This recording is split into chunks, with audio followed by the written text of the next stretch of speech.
Dawn breaks over a 14th-century encampment. A knight, still groggy from sleep, reaches for his first meal. A wooden trencher piled with coarse rye bread, a slab of salt-cured pork, and a tankard of thick, malty ale. Every bite is calculated. The bread, dense with fiber, will sustain him through hours of training. The pork, preserved for months, is pure protein fuel for swinging a broadsword. The ale? Liquid calories, sterile and fortifying. This isn't just breakfast, it's warfare by meal. Cut to a modern morning. An office worker grabs a protein bar, its glossy wrapper promising energy. But the ingredients list reads like a chemistry experiment. Soy isolate, maltodextrin, synthetic vitamin. It's engineered for convenience, not conquest. The night's meal was survival math, 4,000 calories of unprocessed purpose. Yours, a sugar spike and a 3 p.m. crash. The difference? Intentionality. Their food was armor. Ours is packaging. And while they marched into battle on fermented cabbage and hardtack, we're one missed takeout order away from a hunger meltdown. But this is the brutal truth. Their diet built empires. Ours? A trillion-dollar healthcare industry. Because when the knight sat down to eat, every bite had a mission. When you do, it's just another transaction. And that's a problem, because history proves food isn't just sustenance, it's strategy. And right now, we're losing. But how did they turn simple ingredients into battlefield advantage? The answer lies in a forgotten science. The 4,000-calorie battle diet. Imagine strapping on 60 pounds of steel plate, then swinging a 6-pound broadsword for hours under the blistering sun. This was a knight's daily reality, and his diet was the only thing keeping him alive. While modern nutritionists debate 2,000-calorie diets, medieval knights routinely consumed double that, a staggering 4,000-plus calories of unprocessed, nutrient-dense fuel. Breakfast alone was a siege engine of sustenance. Coarse bread dipped in ale, fatty bacon, and pottage, a thick stew of beans, barley, and whatever meat scraps survived winter. Lunch? More bread, cheese, and onions, eaten mid-drill. Dinner turned into a carnivorous spectacle. Roasted game, organ meats rich in vitamins, and fermented vegetables to prevent scurvy. Every bite served a tactical purpose. Carbs for endurance, protein for muscle repair, animal fat for slow-burning energy. Now contrast this with today's convenience diet. A knight burns 600 calories just walking in armor, the equivalent of running for an hour. Meanwhile, the average office worker struggles to burn through a 500-calorie muffin while sitting. Their cheat days were involuntary famines during sieges. Ours are willful binges on ultra-processed snacks. Here's the uncomfortable truth. Modern food keeps us alive, but medieval food made warriors. Could your body last an hour in their armor? Their diet wasn't about pleasure. It was biological engineering for survival. And that engineering held dark secrets.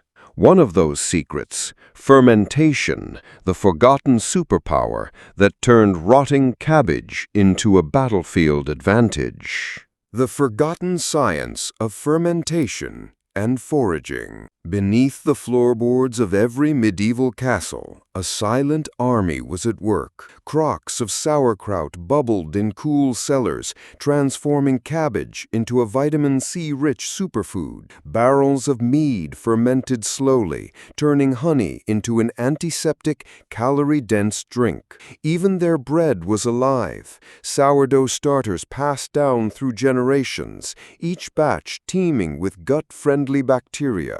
This wasn't just food preservation, it was biochemical warfare, long before probiotics became a trendy supplement. Knights didn't just eat fermented foods, they medicated with them. Historical records show crusaders carrying barrels of sauerkraut to prevent scurvy, a trick later adopted by 18th-century sailors. Mead wasn't just alcohol, its natural antibiotics helped cleanse wounds. And that funky, mold-ripened cheese? A primitive form of penicillin. Their entire diet functioned like a pharmaceutical toolkit built through centuries of trial and error. Now, flash forward to your local supermarket. Sterile, lab-engineered yogurt boasts added probiotics in plastic cups destined for landfills. Refrigeration lets us eat limp, nutrient-dead vegetables year-round. But at what cost? Modern food safety relies on pasteurization that kills harmful bacteria, along with all the beneficial ones. We've traded the living, adaptive intelligence of fermentation for the illusion of sterile convenience. The tragic irony is science now confirms what medieval cooks knew instinctively. Gut health dictates overall wellness. Their rotting cabbage healed intestinal wounds after battle. Our processed foods trigger inflammation and leaky gut syndrome. They brewed kombucha-like drinks to aid digestion. We pop antacids like candy. This is the great nutritional divorce. Where medieval eaters partnered with microbes, we wage war against them, and our bodies pay the price. But the most shocking twist is that some of their primitive methods are now being patented by Big Food as revolutionary discoveries. Yet no amount of modern science can replicate their most brutal nutritional edge, the mineral-rich nose-to-tail eating that built bone density to withstand battle. The minerals of survival. A knight's strength wasn't just forged in the training yard, it was built at the dinner table. While we chase mineral supplements, they consumed a literal smorgasbord of nutrients. Bone broth simmered for days to extract collagen, iron-rich liver eaten weekly, even bread baked with wood ash for potassium. Their salt wasn't just seasoning, it was currency, medicine, and preservative rolled into one. Battlefield wounds were packed with salt. Garrisons stockpiled it like gold. Modern eaters face a cruel paradox. Our food has never been more abundant, yet our bodies are starving for minerals. Processed diets strip out magnesium and iodine, nutrients medieval knights absorbed effortlessly from organ meats and seaweed. We've replaced iron-rich blood sausage with fortified cereals that pass undigested. Where they consumed every part of the animal, we reject offal as disgusting, then wonder why osteoporosis and fatigue plague modern population. The ultimate irony? Their primitive diet contained more bioavailable minerals than our scientifically engineered foods. They ate the equivalent of swords. We swallow chalky pills and call it progress. But this nutritional disconnect hides an even darker secret about how medieval eating habits shaped their very bone. What archaeologists discovered in knight skeletons reveals a shocking truth about modern degeneration. Feast or famine cycles. A medieval knight's metabolism was a master of extremes. 1 month, he'd gorge at a lord's banquet, roasted boar dripping with fat, endless ale, honey-glazed sweets. The next, he'd endure a besieged castle's rations, moldy grains, boiled leather, and eventually, horses. This wasn't just hardship, it was an evolutionary training program. Their bodies developed an almost supernatural ability to store muscle during feasts and burn fat during famines, switching metabolic modes with the seasons. Modern science now reveals this oscillation as metabolic flexibility, a biological superpower we've systematically destroyed, our bodies, drowning in perpetual glucose spikes from processed carbs, have forgotten how to burn fat efficiently. Where nights could thrive on alternating feasts and fasts, we crash without our 3 p.m. snack. Their cheat days were involuntary survival mechanisms. Ours are dopamine-chasing binges, followed by guilt. The data is damning. Medieval skeletons show fewer signs of metabolic disease than modern office workers. Their seasonal scarcity kept insulin sensitivity razor-sharp. Our constant abundance has made 88% of Americans metabolically dysfunctional. We've traded famine-proof resilience for the illusion of endless convenience, and our mitochondria are paying the price. But the most shocking twist? Contemporary research suggests intermittent fasting, the night's involuntary reality, may be our best weapon against diabetes and obesity. Their suffering holds the key to our salvation. Yet nothing exposes our metabolic weakness more brutally than comparing medieval and modern drinking habits. Liquid bread as lifeline. In the flickering torchlight of a medieval great hall, knights raised tankards of murky, low-alcohol ale, not for drunken revelry, but for sheer survival. This small beer, just 1 to 2% alcohol, was the ultimate multi-tool. Its brewing process killed waterborne pathogens, its grains provided precious calories, and its communal consumption strengthened social bonds critical for warfare. While we sip bottled water alone at our desks, their hydration was a strategic, life-sustaining ritual. The average knight consumed 3 to 5 liters daily, not as indulgence, but as necessary nourishment. Each serving packed B vitamins from yeast, electrolytes from barley, and enough carbohydrates to fuel combat training. Compare this to modern hydration: energy drinks that spike blood sugar, artificially sweetened waters that disrupt gut bacteria, and fruit juices with more sugar than medieval desserts. Their ale strengthened bodies and communities. Our beverages isolate us while rotting our teeth. Here's the bitter truth. Medieval drinking culture was fundamentally medicinal. Monasteries perfected ale recipes as healing tonics, while today's beverage industry peddles metabolic poison in colorful packaging. We've turned liquid sustenance, something that once built civilizations, into vectors for disease and addiction. But if their drinking habits shock you, wait until you discover what medieval knights never consumed: the 2 silent killers lurking in every modern pantry.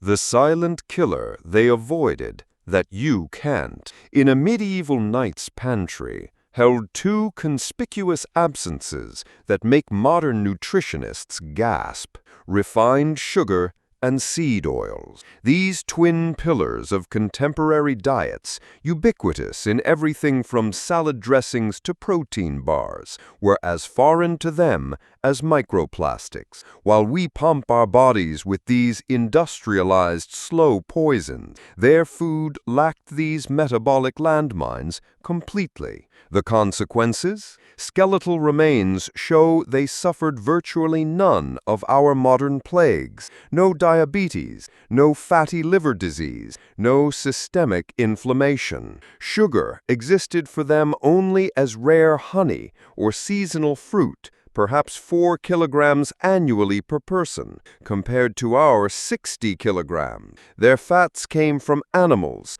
lard, tallow, and cold-pressed olives, stable, nutrient-dense sources that don't oxidize into inflammatory compounds. Meanwhile, our grocery shelves overflow with canola and soybean oils, industrial byproducts that didn't exist before 20th century food science. These laboratory-created lipids now account for 20% of modern calories, while triggering cellular inflammation linked to everything from arthritis to Alzheimer's. The tragic irony: we've weaponized food technology against ourselves. Where nights died cleanly in bottle, we perish slowly in drive-thrus, our arteries clogging with the very substances their bodies never had to process. Coroners examining medieval remains find remarkably clean arteries, even in older individuals. Modern autopsies reveal 50-year-olds with cardiovascular systems resembling corroded plumbing. But the most damning evidence comes from history's accidental experiments. When isolated cultures adopt Western diets, diabetes rates explode within a generation. Our food environment has become so toxic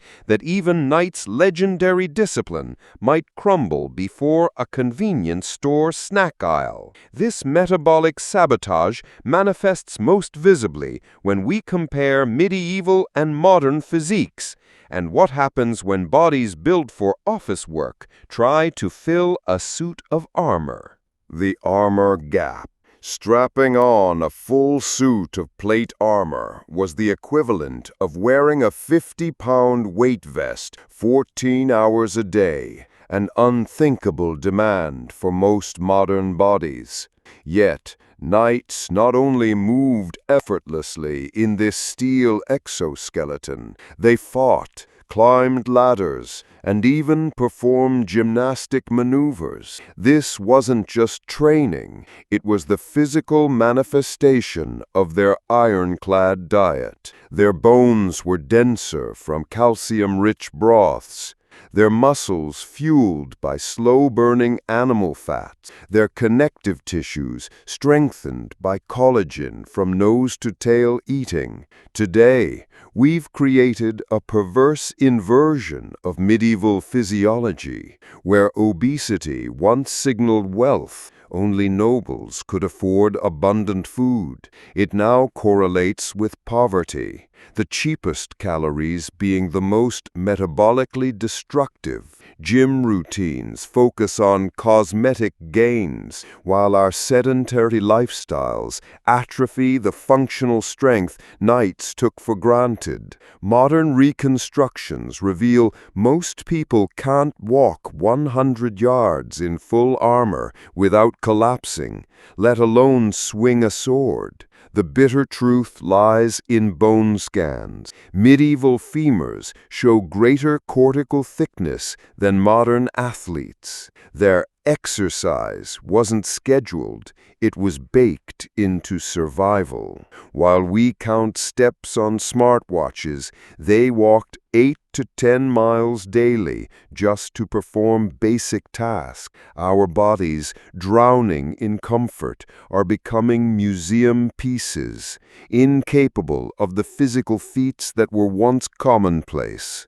But what if we could mine their dietary wisdom for modern survival? The answers lie not in nostalgia, but in adapting their ruthless nutritional pragmatism. The blacksmith's lesson. Like a blacksmith tempering steel, medieval knights forged their diets through ruthless practicality, not arbitrary restriction. Their eating principles, honed by survival necessity, offer us a blueprint for metabolic resilience that puts modern fad diets to shame. Start with intermittent fasting, not as a biohacking trend, but as their involuntary reality between castle meals. Add nose-to-tail consumption, organs packed with nutrients our muscle meats lack, bones transformed into mineral-rich broths, top with fermentation's living pharmacy,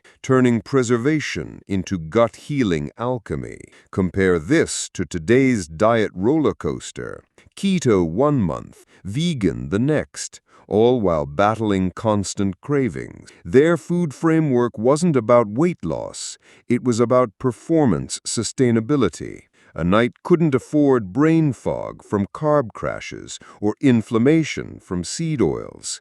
His life depended on nutritional precision. Modern optimization focuses on six-pack abs. Theirs on whether you could take a broadsword, strike to the ribs, without shattering. The emotional divide cuts deeper. They ate with purpose, every meal preparing for drought, siege, or combat. We eat distracted, scrolling through emails between bites of lab-engineered food-like substances. Their discipline wasn't vanity. It was the difference between life and death. Adapting their wisdom doesn't mean reviving mead halls. It means recognizing that real food needs no marketing. It means choosing fats that don't inflame, proteins that rebuild, and carbs that sustain rather than spike. Most crucially, it means eating like your life depends on it, because metabolically, it does. This brings us to the ultimate challenge. Could you survive just one day eating and moving like a medieval knight? The test begins now. The Knight's Challenge. Dawn breaks. Your trial begins with a breakfast that would make modern taste buds revolt. Coarse rye bread soaked in ale, a slab of salt pork, and fermented cabbage. No coffee, no sugar, just 800 calories of unprocessed fuel. By mid-morning, you'll carry 25 pounds of weights up and down stairs, simulating armor's constant burden. Lunch, a stew of bone broth, organ meats, and barley, eaten with your hand. The afternoon demands real labor, splitting wood, hauling water, or training with a heavy object as your makeshift broadsword. As fatigue sets in, you'll understand why every calorie mattered. Dinner tests your resolve. A whole roasted fish with bitter greens and sourdough, followed by mead that tastes more like medicine than alcohol. As night falls, the real lesson emerges. This wasn't about nostalgia, but resilience. Their food forged legends. What will yours forge?